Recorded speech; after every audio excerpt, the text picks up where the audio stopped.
Well, once again, what we've got here is a the forgotten box. The forgotten box of pickups and trades I did at the Art Gallery of Alberta Comics and Zine Market from 2023.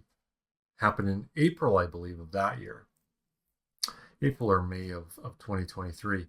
Now, we've already gone through what I picked up at this year's market, which was in May of 2024. And then I came across this awesome box of stuff and realized I hadn't done it. So this is part one of a catch-up video to go through these things. So I've got a whole schwack of stuff in here. Everything from stickers to postcards to zines to comics to what else we got here? We got full books in here. We've got some really great surprises. But we're going to take our time on these and do it in what I estimate is probably either 2 or 3 parts. I'm leaning towards 3 right now, but we're going to kind of see how it goes as we make our way through this stuff. I figure we'll make it through about this much stuff today, but we'll see. I'm going to keep this box handy just in case we delve into some of these this week. I think I've got a good jumping off point for each of the days to try to do it in 3 parts. We're going to start today here. I think I have lost something already. I did. So the AGA market, let's talk about that for just a moment before we get started on these actual pieces here. The Art Gallery of Alberta is one of the most major art galleries in Alberta. It's in Edmonton, in our capital city of this province. I actually have a relation who is a curator there and does so I've seen the work that they do. I sell also my Ghost Town zine series is sold through the store there, and I met them by doing this very market. So the AGA means quite a bit to me. Does a very good comic and zine market that is a lot of fun to do. So let's start delving through what we've got here. Like I said, it's a yearly market they do, and it's about comics and zines, which I like because I think zines are that's always where I find my most inspirational stuff from folks. When I find like individual independent art and zines and small comics, that's like my bread and butter. That's the good stuff. So let's start delving through here. We're going to start here with some pieces from a person that goes by the name of Tcisp is how I've always seen it in a place there. And I think that's the kind of the moniker they prefer to go through. So we will continue with that as we do it here. Now, the pieces I have from them on this one, they're an illustrator. They also do commission work. They do a web comic as well. So definitely, if you like, my normal preamble here for anybody who's watching this, I do this live on Twitch, so you can always join me there, but this goes up on YouTube afterwards. And as always, if you like something you're seeing, follow them, please. I place all their usually it's their Instagram information over to the side here. You might find your new favorite artist. So Tcisp, like I said, illustrator and commission artist and webcomic creator. And what I got from them are these really great art prints here, these little postcard art prints of their sort of mushroom figures, and this really excellent sticker of, now this sort of magpie bird you see plays a pretty big role in their webcomic. So it's definitely worth checking that out.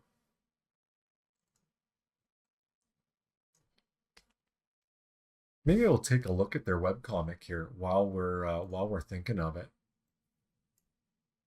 Being a cool thing to check out. Now, I haven't read all of it. I read the first chapter and part of the other chapters. I haven't read absolutely everything yet. But it's called Death is Our Prologue. And I think it's a really cool setup that they do. So if you take a look at the this here, let's see if we make it full screen. There we go. So something I really like about what they're doing as they're creating this is it's a one continuous long scroll. And so as you move through this, you have graphical elements that continue on through it and lead you through it. And this one has quite a bit about like longing and admiring someone from afar. There's a lot of that in this. And as you see here, this thread that goes through, it continues on, and you see them kissing the hand, and it keeps on moving through. And then you get this very cinematic, like, sweep in to their next scene. I really love the way they've done this. I think it's pretty cool, and it plays well. And so we meet a bard here who's frustrated by not being able to play the songs that they wish they could. And then we're very quickly introduced to our next character as they come upon a house. Yeah, and this kind of moves in these sort of, there are these snapshot styles, but also things that pull you through it. And I think it's very cool how they've done it. And our next character here is not allowed to leave the estate, not allowed to go outside. And here's that bird once again.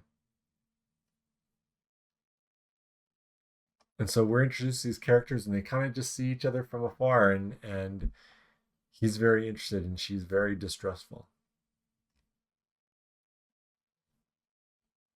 as he just kind of sticks his head in the window. It's very cool. I think it's a really neat setup that they've done. They've got 3 chapters so far. Yeah, and same sort of thing, doing this thing with the thread that goes through it. It's pretty cool. So yeah, I recommend, you'll find the links for this web comic if you go through their Instagram. Like I said, off to the side here.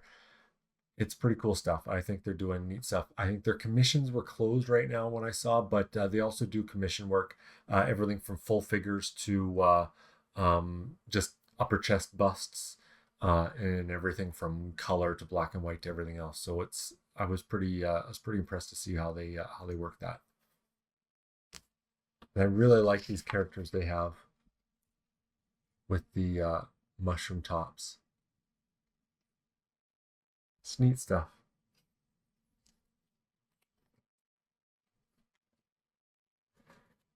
This next one we're going to take a look at. This is a really cool, perplexing zine. Really awesome fold system on here to be able to get it to go sort of in this spiral. So your creator here is Avery Blair. And they've worked out this really quite incredible, almost choose your own adventure. So it starts with you floating. You wake up, and do you look up? Then you go to page 1, or if you look down, you go to page 7. And as you work your way through this thing, if I say, okay, I'm going to look up, I can flip to page 7, find that lights surround you. I can light a flare or call for help. And what you'll find in this is a lot of the actions you do, so crying for help, you scream as loud as you can. It hears you. Return to start. What you find is this keeps sending you very often. Basically how this works is, and they've actually used the storytelling and the actual mode of folding and binding of this to always, you keep being led back to this coming to your senses and waking up, and then trying to figure out what to do. And it sends you in this loop, this cycle, over and over and over. Very many of the things you do will send you back to the start, and so you keep in this cycle. So there's this there's almost this feeling of futility that happens as you're moving through the spiral and then having to come back. It's really cool, and the artwork is really like ethereal. Yeah, so here's, if you light the flare, rather than calling for help, you can throw the flare, or you can move towards the light you see. You can see it's drawing you in. If you go towards the light, you get perplexed again. Yeah, really cool piece. And it talks about the futility of your situation. You'll find that if you open up, there is no escape. So it's got this feeling, yeah, of you loop back, and then once you get to about your second or third run through it, or more, you get to the point where it says, there, flip the book, flip everything open, and look at the back, and it's the fact that there's no escape from this sort of forever cycle you're in. It's really cool. Really neat piece. I was so afraid I was going to damage it in the time I've had it, but it's held up really well. And yeah, figuring out how to, it's like a crazy accordion style that also manages to fold back on itself in a spiral, and that is just incredible. Really impressed with that.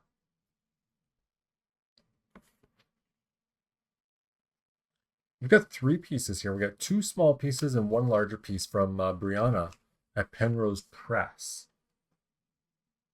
So Brianna, in the 2013 AGA market here that we're talking about, we were lucky enough to be sitting right next to Brianna. So I got to talk with Brianna about a lot of their process, and a lot of this is lino cut printmaking. And if you take a, if you like printmaking, even in a passing fashion, you should definitely be checking out Brianna's Instagram.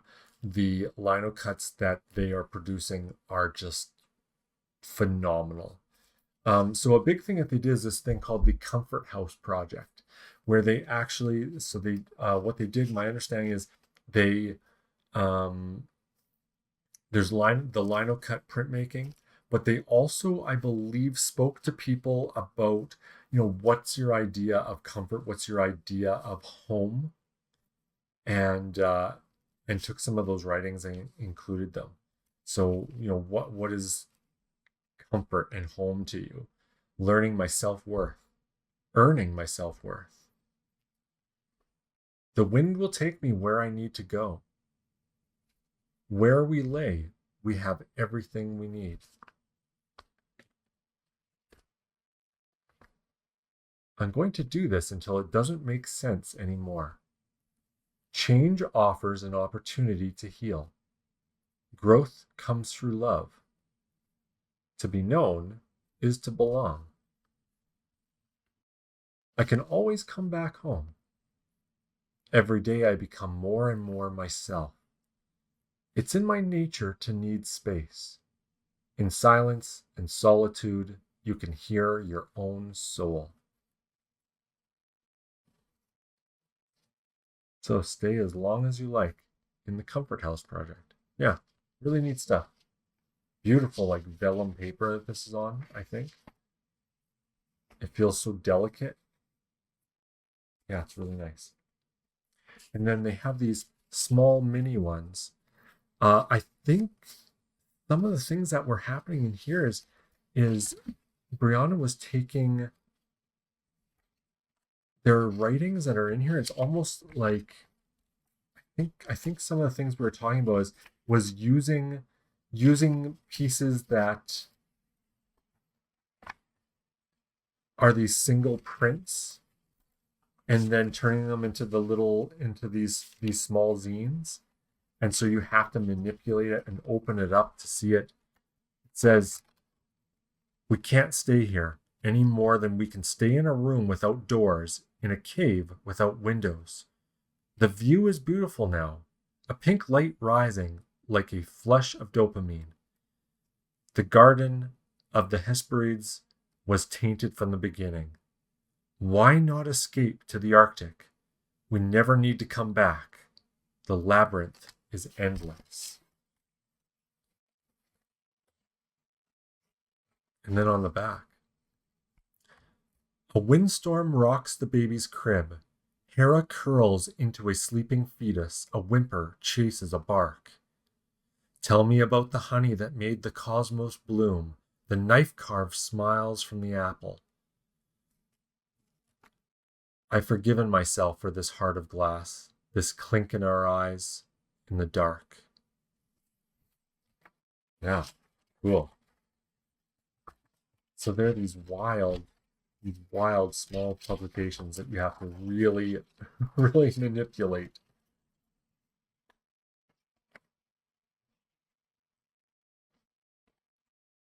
Back into their shapes. And I think I've messed it up somewhere, but yeah, it's, oh my goodness. I think on some of these, Brianna was almost taking prints that, like taking these single prints and just creating zines out of them. So just taking these things and then almost like they would have been discarded otherwise and turning them into something else. Evacuation order. People ask, does paradise still exist? The loud 40-mile-per-hour gusts we hear are a grim omen, and they soon merge with other noises.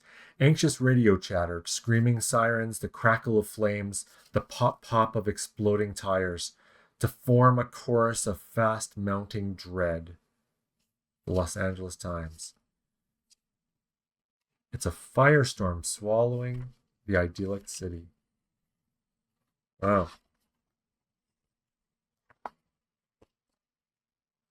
Yeah, and you can see here it's taken from it has a number on it, this is a book page.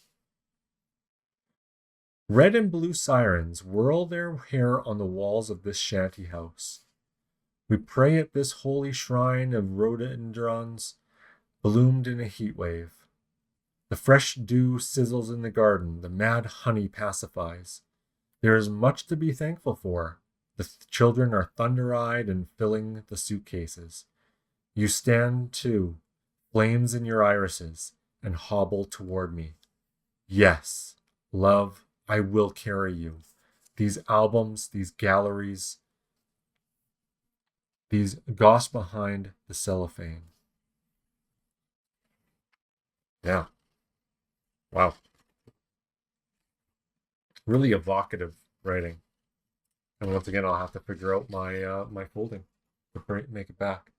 Yeah, so Brianna's stuff is really quite incredible and like always really twists my mind up, which is cool. Our next one here is by Kelly Mellings. Some of the coloring was done by Randy Hamill, and they published this under their own imprint, I think, called Pulp Stories. It's called The Fairy Price. Really pretty, really quite ornate cover. This looks like it may have been printed in risograph, but I'm not sure. Seems like it could have been, but I'm not sure if it was or not. This might just be a traditional two-color.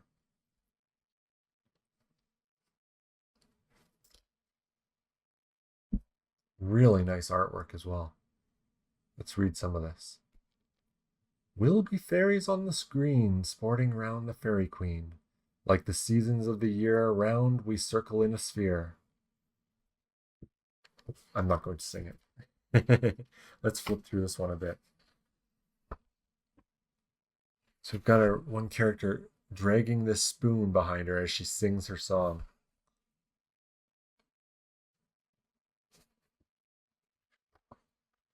as she goes off into the forest and speaks to a tree, who tells her it's very lovely singing. Here she finds a fairy hanging in a tree singing their own song.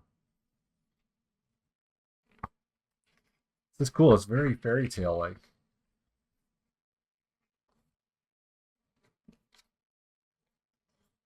Fairies asked her to go with her, and she says, I don't know, my sister is waiting. And, oh, Miss Bonnie, there's no need to be afraid of me. I'm no larger than a doll.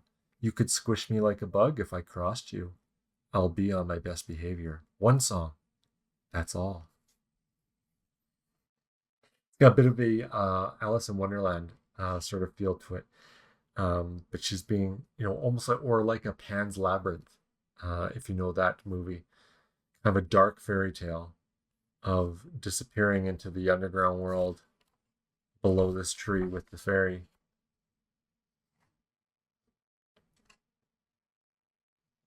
This is really cool. The artwork's so good. Singing songs and drinking mead, probably.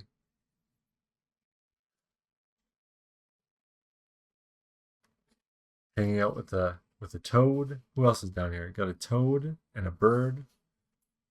A group of fairies.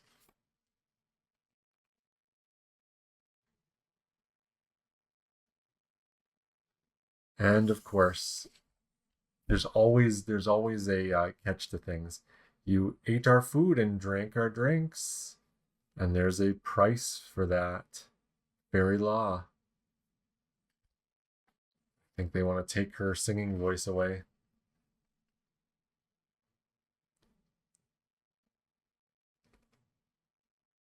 Yep, she lost her singing voice.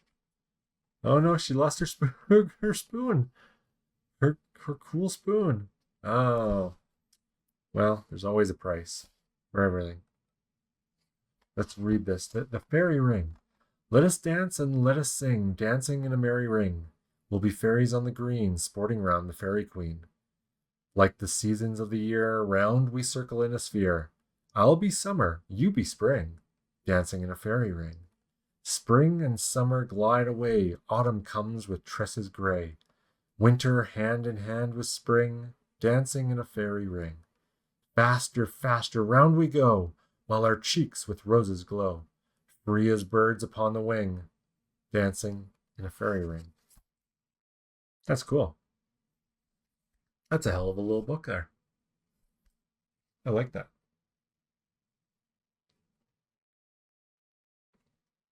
We're jetting through these things, but we'll see. We're going to do this as a little bit of a shorter episode as we've been doing. Our next one here I wanted to talk about is Aaron Navrady's work.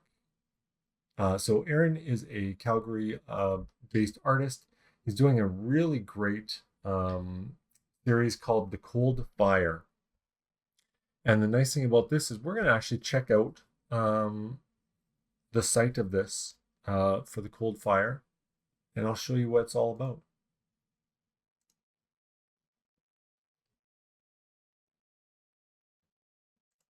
So The Cold Fire is a 13th century medieval story. Let me read this here. The sun rises on the 13th century. The Western aggression of the Crusades is turning itself inward upon itself. Gaspard de Bec, a battle-hardened Norman crusader, and his Breton understudy, Julian, are recruited to a special company who must apprehend a splinter group of fugitive heretics as they flee the Albigensian Crusade south of France and attempt to cross the frozen Alps. As the knights get closer to seizing their quarry, a mysterious swordsman brings calamity to their task, and in the aftermath, Gaspard and Julian are confronted with the virtue of both their mission and their masters. Such seeds of doubt threaten to imperil not only their charge to protect the Holy Roman Empire, but Gaspard's tenuous vocation as a knight. The Cold Fire explores the contradictions embodied in these holy warriors, a heady mixture of devotion to God, kin, and sword. The protagonists end up painfully entangled in this conflict of principles as they spearhead the medieval church's war against heresy. So Aaron currently has, I think he's got from chapters 1 to 7 available on this site, but I believe he's completed chapter 9 at this point. It may not be out in print just yet, but I believe he had chapter 9 pretty much done the last time we spoke. Yeah, so he's self-published these things, and it's printed by Sarsaparilla Books. Yeah, it's really cool stuff. Aaron is like secretly one of the best artists I've probably ever seen in the way that he tackles and does this stuff, especially very complicated medieval scenes, including, you know, cities and towns and villages. His perspective work is second to none. His ability to do the line work that you see there, plus the gray washes, is probably the best I've seen. Yeah, he's one of the best artists that I know, for sure. Really nice guy as well. So definitely check out The Cold Fire. It's really cool. Soon I will have all those books in my possession. I don't have all of them yet. And in every single chapter, I see Aaron challenging himself more in what he's creating.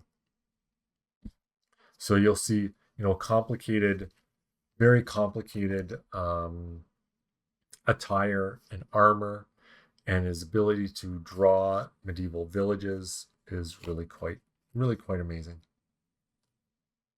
Heresy was a costly sin. Yeah, I'm hoping I'll have more to show you of Aaron's stuff moving forward, because it's cool stuff. Now, this next person I wanted to talk about is Matt Carberry, who also goes as Matt Drawberry on Instagram. I've been lucky enough to do several events where both myself and Matt and their partner Etchero are showing their work, and so I've been able to see a lot of their work over the years, and it's always very high caliber. This main title that Matt does is called Quest for Hire. It's got a really great like anime manga sort of style.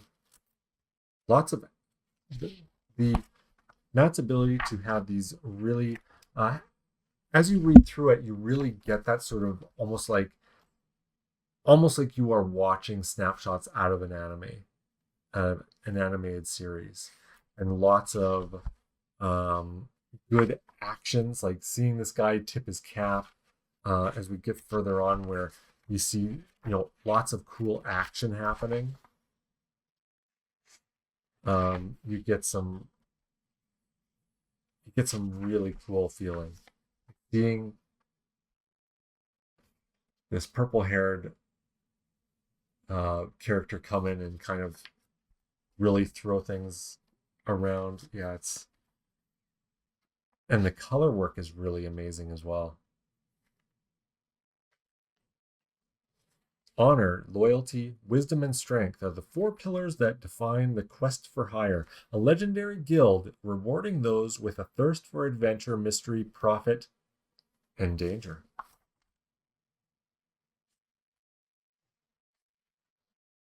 Yeah, so Matt is able to have these huge mechanical things. Also, the character work is really great. Color work is just really excellent. Some of the color work, you know, is reminding me of some of the things I was seeing in Nick Johnson's work, where I'm talking about, you know, really effective color palettes. Looking at ways to really accentuate things and having other things recede into the background a bit. Really very smartly done. Matt also does this various thing of stepping back in time and stepping back forward again. Yeah, you get this feeling like you are watching it's more than just, in a comic, it's hard to communicate things like action and movement. But Matt's really good at that, of having it be as if you are watching, an animated feature happening. We get this really, you get this movement of this cat being chased, leaping off, and then you see this grappling hook fly out, and it really, it's almost like you are that camera being whipped around. It's pretty cool. It's really nice work.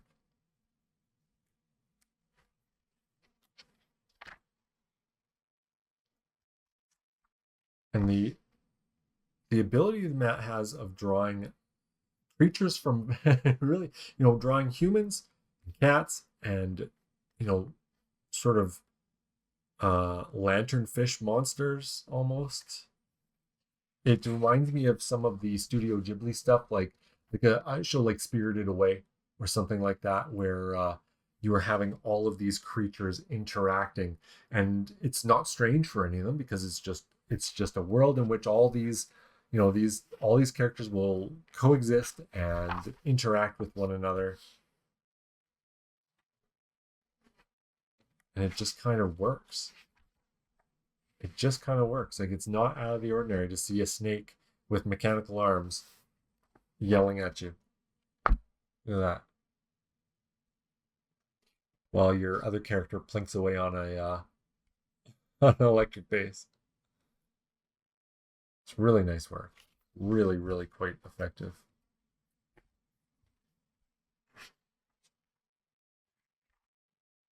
Here's we get introduced to our big bad, Billy.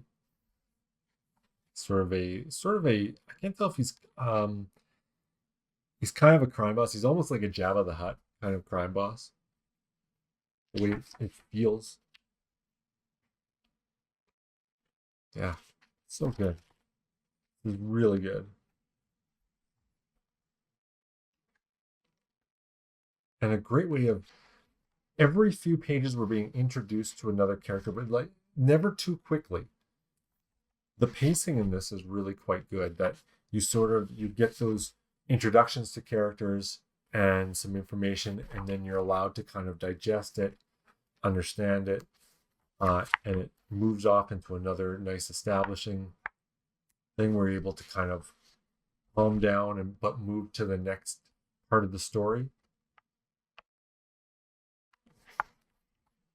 before you're given too much more. Like, the pacing in this is really quite well done. And when something is introduced, it's to spur some action on and get it moving again, but to always keep you, compelled to keep moving forward in the story. The storytelling is really good. So young Abby has a dream. The quest for hire guild only accepts the best of the best, and she won't rest until she makes the ranks as her forefathers did. Will she be a part of the family legacy, or will a certain purple-haired biker chick muck things up? Yeah, it's a cool series. I need to pick up more of this. I only have this first issue. I think is all I've ever been able to grab of this. So next time I see Matt, I'll have to try and grab some more of these. Okay, next up, we've got Sarah's series here of Owl Adventures. We've shown some of their stuff before. It's super cute stuff. Super cute stuff. Some of these, I think I may have shown the owl goes to space in another video at some point. Let me introduce you to some of these characters there. We've got Owl, we've got Little Pig, Little House Pig, and they just go on lots and lots of adventures. There is a website as well, owladventures.ca. Yeah, so Owl goes to space. Yeah, just kind of, it's cool when people get great series like this, because you can just think of a new thing for them and send them into it. So the owl reads a space adventure book when he realizes he's never explored the galaxy, not even the time he went to the moon. Actually, I think that's the one. I think I have the owl going to the moon. Owl invites Penguin, which you'll see quite often in these books, along, and together they plan their adventure. Renting flying saucers sounds fun. Owl and Penguin can now explore the universe. Where should they go first? And it'll continue from there. Yeah, so Sarah's able to just make all these great little adventures, and have these repeating characters. Like the pig here that just wants nothing more than to be your house pig. Clean your floors, order your groceries, make your dinner with the ice cream they ordered. Yeah, there's great bite-sized adventures. Like Owl and Penguin's winter vacation. Let's see what they get up to. It's winter in Edmonton and it's minus 40 degrees. That's too cold for even a penguin. Enough is enough. Owl and Penguin are headed south for the winter. All the way to the South Pole. The South Pole is only minus 27, much warmer than Edmonton. It's still pretty cold though. Owl and Penguin are making sure to stay warm with hot cocoa and toasty blankets. They don't ever want to leave. Oh, it's super cute. Yeah, I like this series. It's just it's fun to watch the little adventures they do. Like Owl falling asleep while trying to watch every Keanu Reeves movie on Birdflix. He dreams he's in the Matrix and has super awesome fighting powers. But now he's on a bus and it's going way too fast.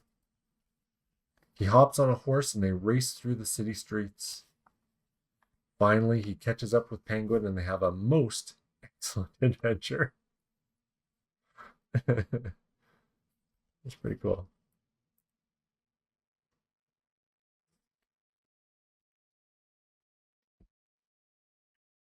This little pig just wants to be your house pig, nothing else. I'll watch TV. I will run around your house. I will make friends with your cat. Oh, what a cute series. I really like that. We've got two more creators we're going to talk about today before we move off to something else. This one was really incredible. I was really happy to get my hands on this. So let me get the information about this up. It's called the End Hate Zine. The young creator who created this, Ameena Taher,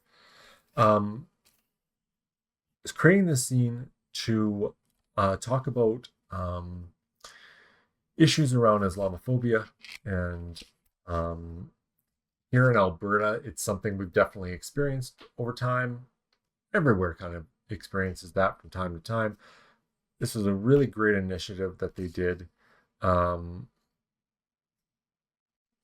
So they created it with funding, and then was giving this away for free to everyone. And I think that's a great way to do it, to get those ideas out there, is to give that out for free. So I really applauded them for doing it. And it's a beautiful zine. It's so beautifully done. And it talks about some serious subjects here. As it says, at least 15 attacks on Canadian Muslim women in Alberta occurred in a 10-month window in 2021.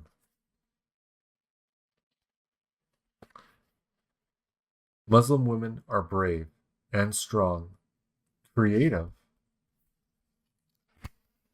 dreamers, kind, see beyond stereotypes.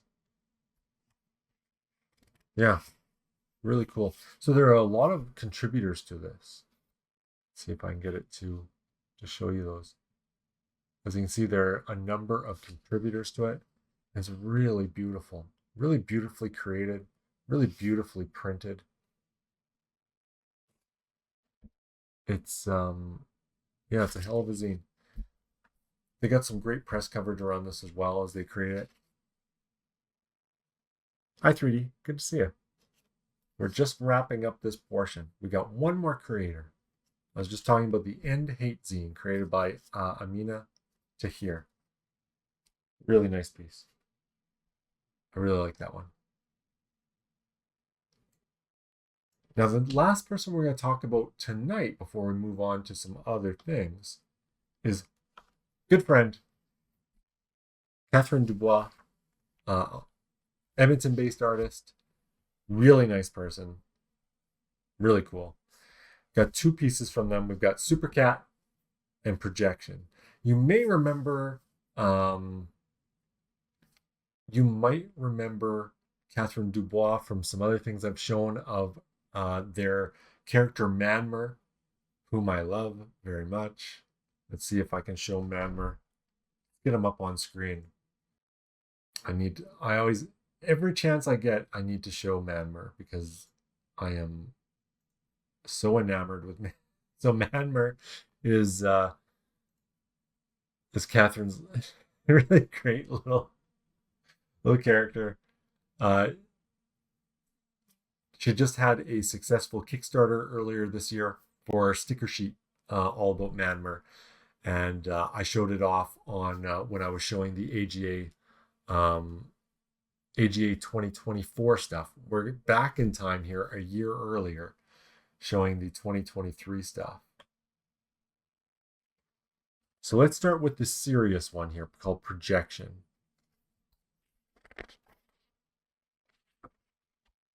I'll read it out here. Teddy bears were originally made with neutral expressions, so that a child could project any feeling onto them.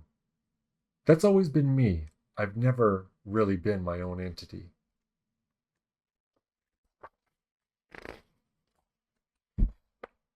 So we've got the character here with no feeling of themselves. I exist on this material plane only as a projection of what others think they see. I've never really been a person, only a blank slate. I am what people want me to be. Friend, an enemy, a lover. I try to fit in, to belong. I wear this human veil dutifully. But there are those who see through this disguise. They feel the emptiness inside, an unsettling void. A void hungry to be filled. Hungry for meaning. I have no deep down. There is no real me for you to get to know. Here they are unraveling themselves. You get too close, and this mask we call perception falls away, and you're left with the truth. That's what they really are. Who am I? I'm everyone. I'm nobody. Ooh, that's freaky. It's dark stuff. Yeah, projection's cool. And here's Super Cat. Super Cat. I can see a little bit of like where Manmer came from when I see this. Super Cat sits and watches TV. Actually, his cable was cut off, so he sits and watches static. Babe, we got any chips? Super Cat, I'm leaving you. Babe, no. Come on, grab some chips and let's talk about it. I can't deal with your freeloading no more. I'm out.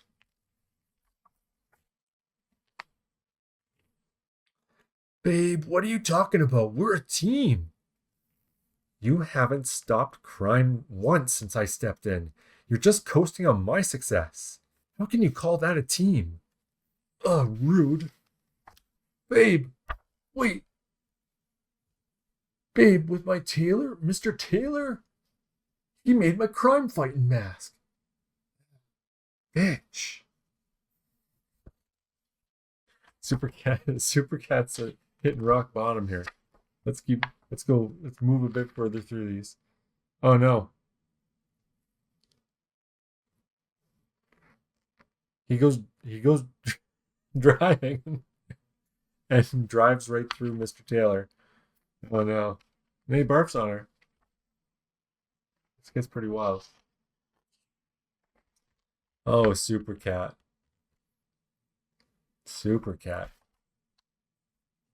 Keeps hitting rock bottom over and over. Where's rock bottom for Super Cat? Nobody knows. This is a fun piece. With Breadman. Oh my god. Oh, this is fun. Catherine's stuff is really great. It's very, very fun stuff.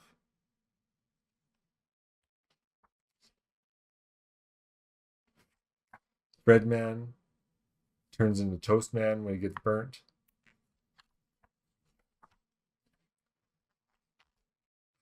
That's pretty great. It's good.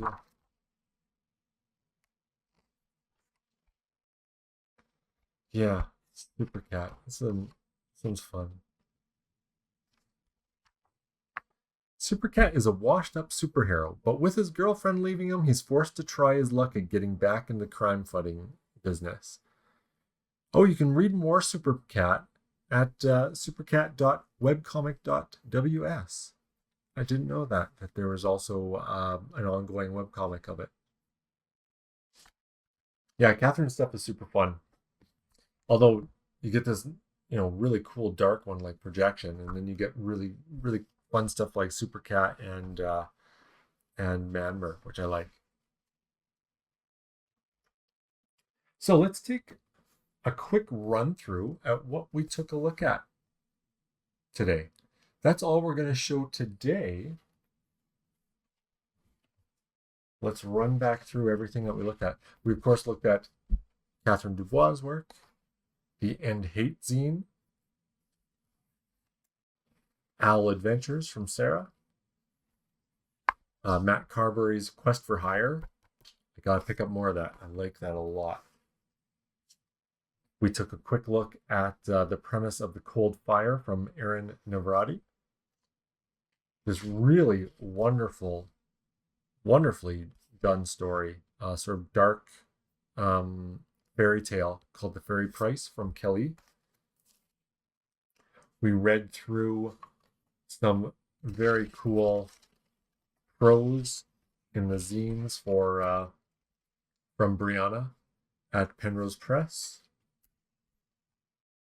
We got stuck in the sort of never-ending loop of this poor lost soul in Avery Blair's work. And we got to see the really cool work from Tcisp and their webcomic. So yeah, that's a great first start. As I said, I've got a full box here of things that we'll be delving through. We got some stuff from my friends Kay and Teddy. We got some stuff from Emily Fife in here. Boy, there's some good stuff. Some stuff from my friend Nicole, based out of Calgary. Oh my goodness, and some really great books in here as well, which we'll get to in the next probably 2 weeks that we go through. I think this will be split up probably into 3 pieces. So yeah, please join me for that. As usual, as I say, this hits YouTube. If you're watching on YouTube, I thank you very much. I do this live on Twitch. You can always check me out there when I do these. And yeah, we'll do 2 more weeks, part 2 and part 3 of the AGA Comic and Zine Market from Edmonton, Alberta from 2023. And I thank you for joining me. I hope you have a really excellent day.